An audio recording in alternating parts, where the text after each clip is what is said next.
প্রিয়তম পরম দেবতা জানিয়া লইল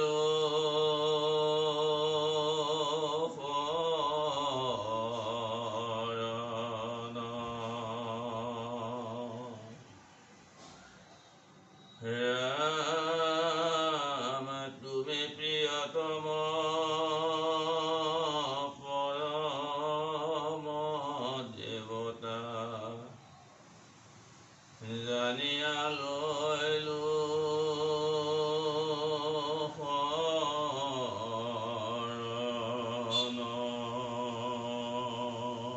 কৃষ্ণ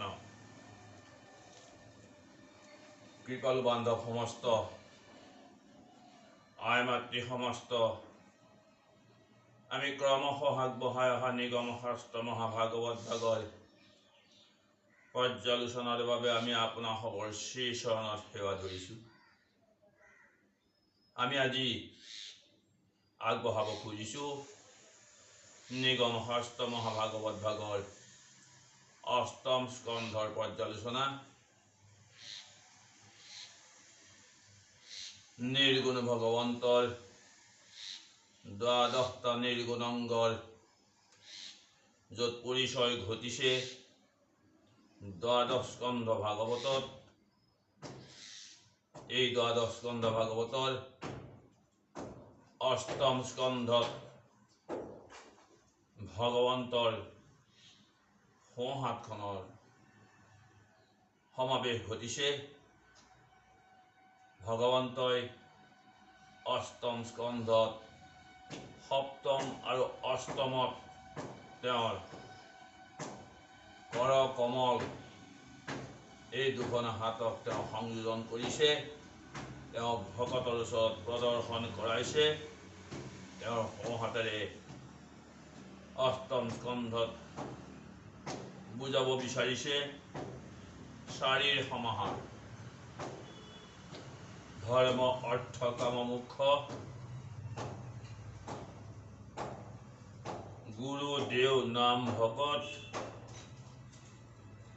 কীৰ্তন দশম ঘোষা ৰত্নাৱলী। এনেদৰেই এই অষ্টম স্কন্ধত ভগৱন্তই চাৰিৰ সমাৱেশ ঘটাইছে। যিহেতু ভগৱন্তই কৈছে যে তেওঁ পৰমাত্মা ৰূপে যিহেতু সবাৰো হৃদয়ত তেওঁ বিৰাজ কৰি আছে, আৰু এইটোও কৈছে যে গুৰু ৰূপে যেতিয়ালৈকে তেওঁ হৃদয়ত প্ৰৱেশ কৰিব নোৱাৰিব তেতিয়ালৈকে এজন ভকতে ভগৱন্তৰ গুণানুকীৰ্তন শ্ৰৱণ কীৰ্তন কেনেকৈ কৰিব লাগিব সেই বিষয়ে তেওঁ জ্ঞান উপলব্ধি নহ'ব। আজি চাৰিৰ সমাৱেশটো এনেধৰণে ঘটাইছে য'ত ভগৱন্তই সমুদ্ৰ মন্থনৰ কথা এই অষ্টম স্কন্ধত প্ৰকাশ কৰিছে। সমুদ্ৰ মন্থন কৰি কেনেকৈ তেওঁ দৈত্য দানৱৰ মাজত দৈত্যসকলক পৰাজিত কৰি দেৱতাসকলক পুনৰ স্বৰ্গত তেওঁ কেনেকৈ প্ৰতিষ্ঠা কৰিব পাৰিছিল, সেয়া দেৱতাৰ কাৰ্য সাধিবৰ বাবেও ভগৱন্তৰ যে অৱতাৰ হৈছিল সেই কথা তেওঁ স্বীকাৰ কৰিছে। তেনেকৈ গ্ৰাহৰ মুখৰ পৰা গজেন্দ্ৰক তেওঁ উদ্ধাৰ কৰিছিল। ইন্দ্ৰদ্যুম্ন ৰজাই তেওঁ কেনেকৈ তেওঁ আহি গ্ৰাহ হৈ তেওঁ এই গজেন্দ্ৰ হৈ তেওঁ গ্ৰাহৰ মুখৰ পৰা তেওঁ কেনেকৈ পৰিত্ৰাণ পাইছিল, গ্ৰাহৰ মুখৰ পৰা তেওঁ কেনেকৈ পৰিত্ৰাণ পাব লগা হ'ল। তেওঁ কি স্তুতি কৰিলে, ভগৱন্তক তেওঁ কেনেকৈ সন্তুষ্ট কৰিলে, আৰু ভগৱন্ত সন্তুষ্ট হৈ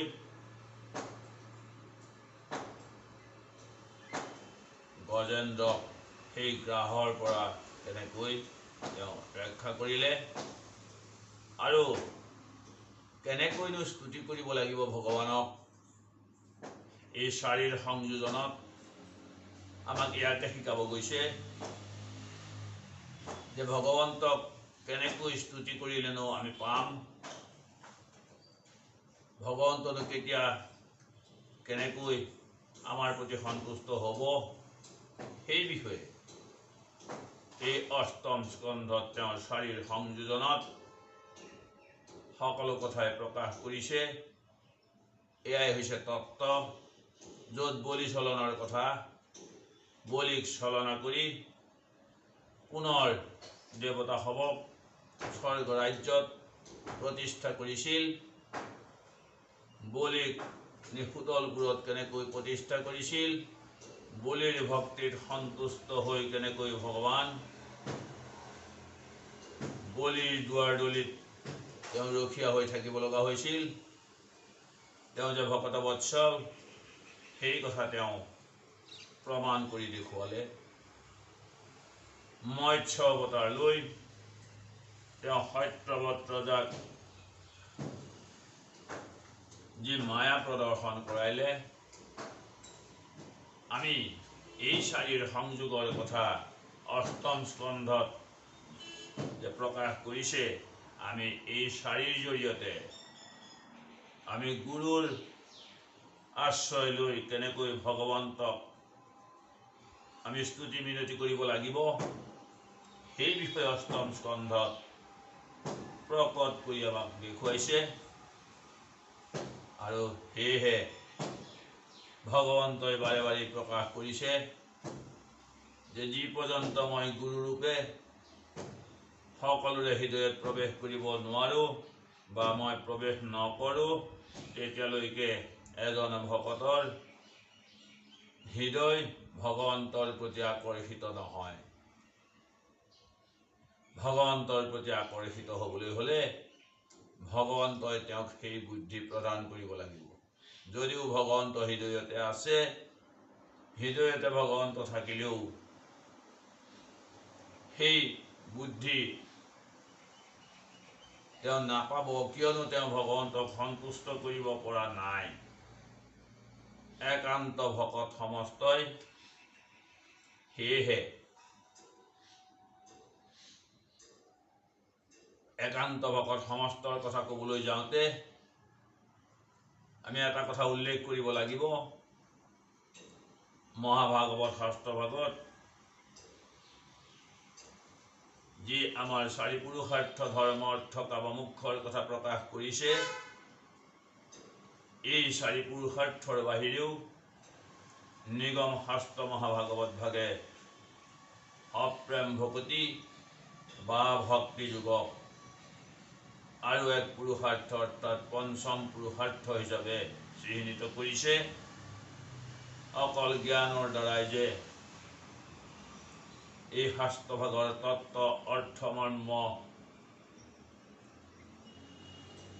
সংগৃহীত কৰিবৰ বাবে, উপলব্ধি কৰিবৰ বাবে পৰ্যাপ্ত নহয়। সেয়েহে একমাত্ৰ ভকতিৰ যুগ এই অপ্ৰেম ভকতিকো পঞ্চম পুৰুষাৰ্থ হিচাপে চিহ্নিত কৰিছে। সেয়েহে একান্ত ভকত সমস্তই তেওঁলোকৰ শাস্ত্ৰই যি প্ৰকাশ কৰিছে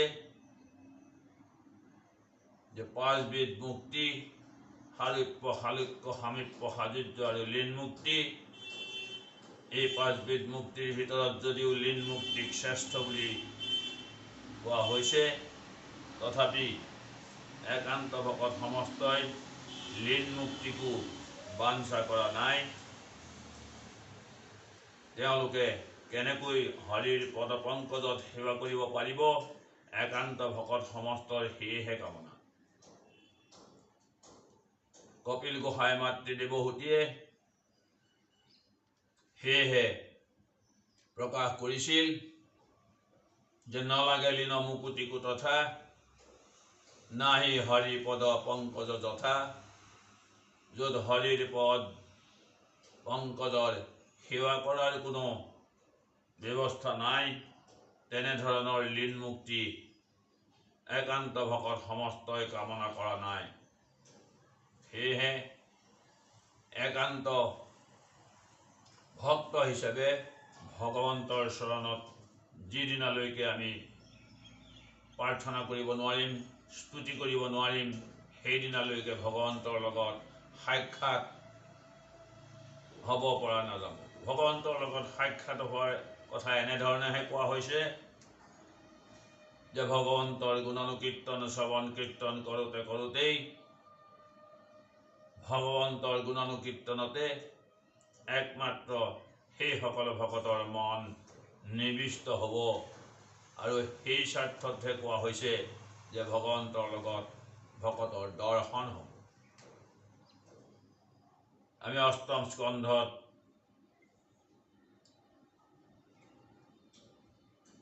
কি কৈছে তাকে আমি মংগলাচৰণত দুআষাৰ পাঠ কৰাৰ মানস কৰিছোঁ।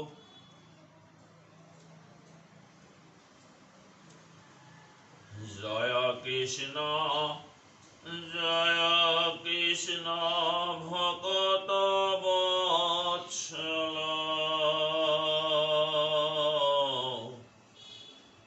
নমো চিদানন্দ সদানন্দ নিৰ্মল।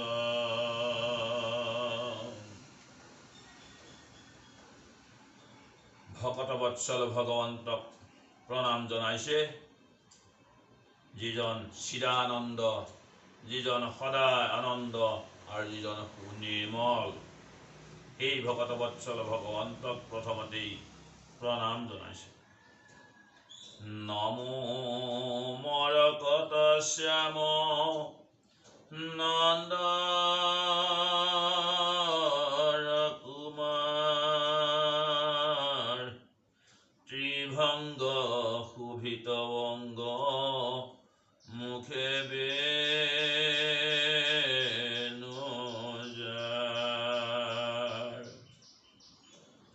মৰকত হৈছে নৱবিধ, এই নৱৰত্নৰ ভিতৰত এবিধ ৰত্ন। এই শ্যাম সুন্দৰ নন্দৰ কুমাৰক নমস্কাৰ জনাইছে, যিজন শ্যাম সুন্দৰে তেওঁৰ মুখত বেণু লৈ তেওঁ এই বেণু বজোৱাৰ চলেৰেই সমস্ত জগতবাসীক তেওঁ মোহিব পাৰিছে। নমো গোপ বেশধৰ ব্ৰজৰ নায়ক, নমো নমো ভকতৰ ভক্তি বিধায়ক।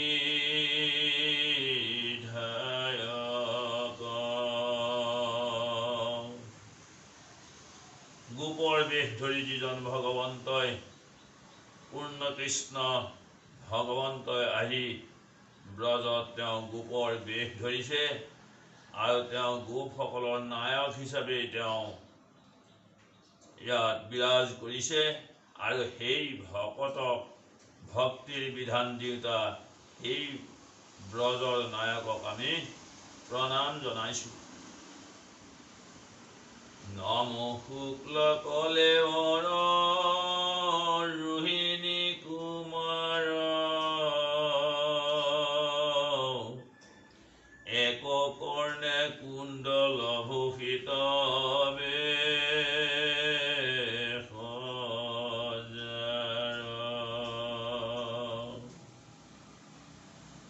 নমো যজ্ঞ মুক্তি দেৱ ইন্দ্ৰ পদ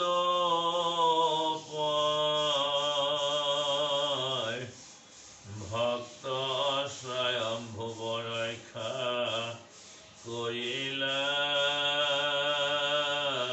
লীলা। ভকত বৎসল হৰি মুৰু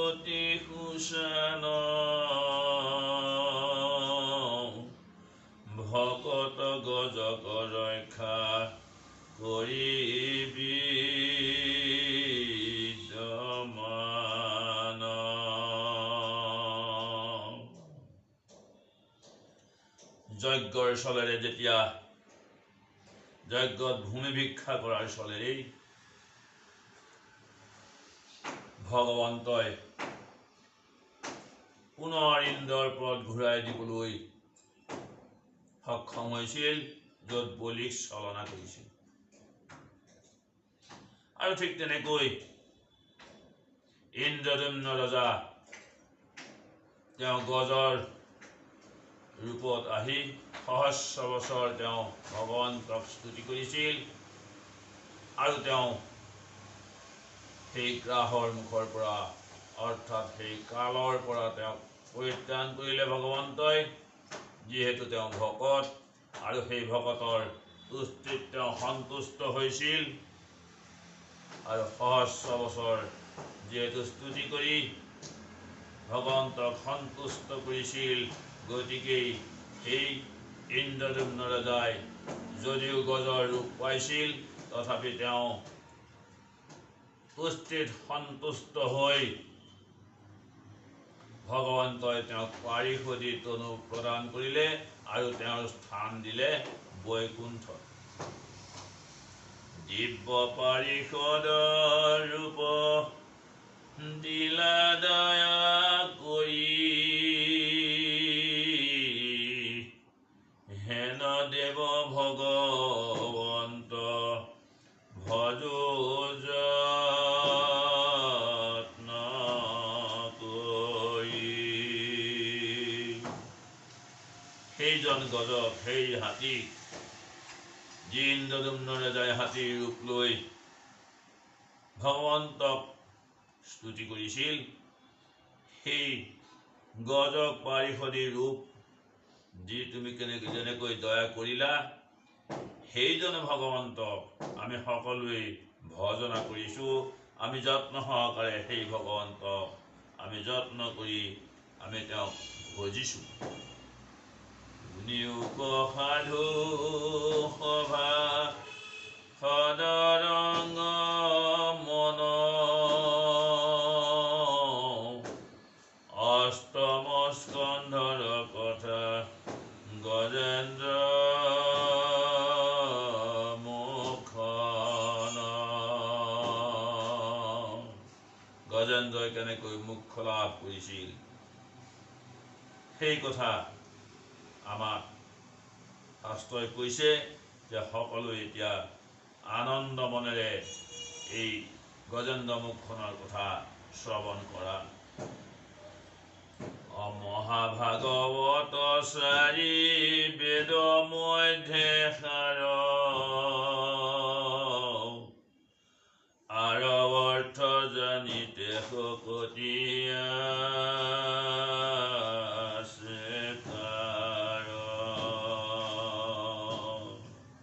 এই মহাভাগৱত শাস্ত্ৰ চাৰি বেদৰ সাৰ, চাৰিভাগ বেদৰ সাৰ। এই মহাশাস্ত্ৰৰ অৰ্থ জানিবলৈ শক্তি কাৰ আছে?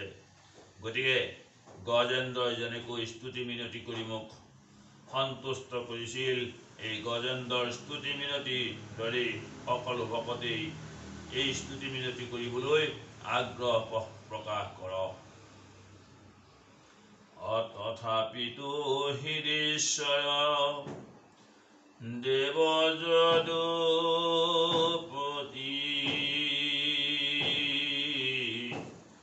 যেন শিক্ষা দেন্ত তেন লিখিব সম্প্ৰতি। এতিয়া লিখকে কৈছে যে হে হৃদীশ্বৰ, হে যদুপতি, তুমি হৃদয়তেই থাকি যি শিক্ষা দান কৰিবা, সেইমতে আমিও তোমাৰ কৰ্ম কৰিবলৈ আমি আগবাঢ়ি যাম। ঠিক এনেকৈ মহাপুৰুষ শ্ৰী শ্ৰী মাধৱদেৱ গুৰুজনায়ো তেখেতৰ ঘোষা শাস্ত্ৰত প্ৰকাশ কৰিছিল, ধৰ্ম জানো মই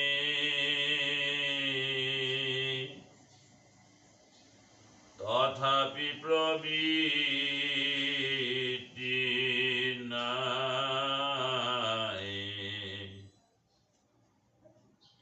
অধৰ্ম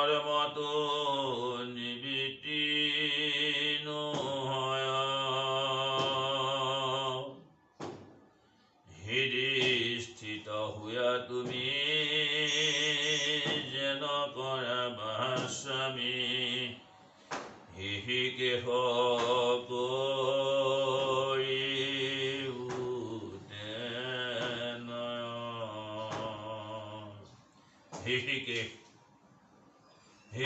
ইহ আমাৰ ইন্দ্ৰিয় সমস্তৰ যিজন গৰাকী, ইন্দ্ৰিয় সমস্তক যিজনে পৰিচালনা কৰি আছে, যে হে ভগৱন্ত তুমি হৃদয়তে আছা, তুমি পৰমাত্মা ৰূপে সবাৰ হৃদয়ত তুমি প্ৰৱেশ কৰি আছা, প্ৰকাশ কৰি আছা। তুমি হৃদয়ত থাকি আমাক যি জ্ঞান দান দিবা আমি সেইমতেই কৰি যাম। ঠিক তেনেকৈ ইয়াতো লিখকে এনেধৰণেই কৃষ্ণৰ ওচৰত প্ৰাৰ্থনা জনাইছে যে তুমি যেনেকৈ শিক্ষা দিবা, তুমি যি উপদেশ প্ৰদান কৰিবা, হৃদয়ত থাকি সেই উপদেশ মতে আমি আগবাঢ়ি যাম। মাধৱৰ পাদ পদ্ম কৰি শিৰোগত,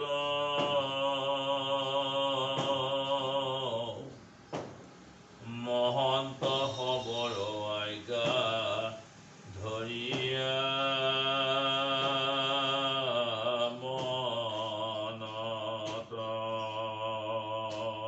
হে প্ৰভু, মাধৱ, মা মানে লক্ষী, ধ মানে গৰাকী, মাধৱ অৰ্থাৎ ভগৱন্ত, তোমাৰ পাদ পদ্মতে আমি শৰণে পঢ়িছোঁ আৰু মহন্তসকলৰ আশীৰ্বাদ লৈ, মহন্তসকলৰ আজ্ঞা আমি শিৰোগত কৰি, তোমাক মনত ধৰি আমি তোমাৰ কথা লিখিবৰ বাবে আমি আগবাঢ়িছোঁ। তুমি অন্তৰত থাকি আমাক সজ উপদেশ প্ৰদান কৰা।